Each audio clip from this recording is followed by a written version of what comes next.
কাকা মাছ নিয়ে গুণ কয় কেজি পড়ে 50 কেজি বিক্রি করবেন নাকি না 50 কেজির মতো মাছ উনি নিয়ে যাচ্ছে দেখেন বস্তায় করে 50 কেজি।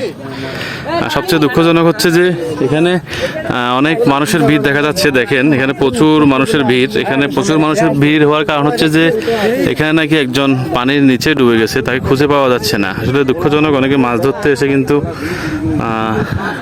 রিস্ক নিয়ে ফেলে, এটা আসলে ঠিক না। এখানে অনেক মানুষ তারা একটা মানুষকে খুঁজতেছে, সে নাকি 10-15 মিনিট হচ্ছে পানির নিচেই নাকি পড়ে গেছে। যাই হোক, তাই সে তাড়াতাড়ি উদ্ধার হোক চাই।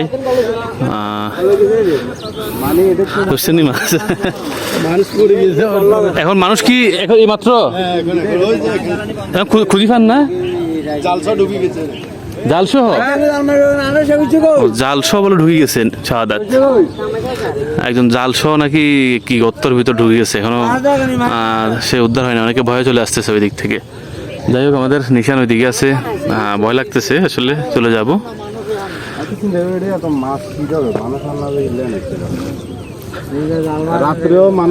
আমিও চিন্তা করতেছি এত মানুষ হওয়ার তো কারণ নাই, কোনো একটা গর্ত তো আছে মনে সম্ভবত। সবচেয়ে দুঃখজনক, মাছ ধরতে এসে এখানে আসলে শোকাহত বলা যায়, অনেকে প্রায় মারা গেছে। প্রায় এখানে 150-200 মানুষ এই মুহূর্তে জমে আছে। এখানে একজন মাছ ধরতে জাল মারছে, জালের সাথে তাকে পাওয়া যাচ্ছে না, কোথায় মানে কোন গর্তর ভিতর সে ঢুকে গেছে। এখন খুঁজতেছে না এখানে সুমন? হ্যাঁ হ্যাঁ, এখন কি খুঁজতেছে? জাল মারি খুঁজতেছে যে। আরে যাই হোক, যারা মাছ ধরবেন নদীতে সাবধানে ধরবেন, কারণ একটি দুর্ঘটনা পুরো জীবন শেষ করে দেয়। কারণ 2-3 জনে মারা গেছে প্রায় এই কয়েকদিনে বলা যায়।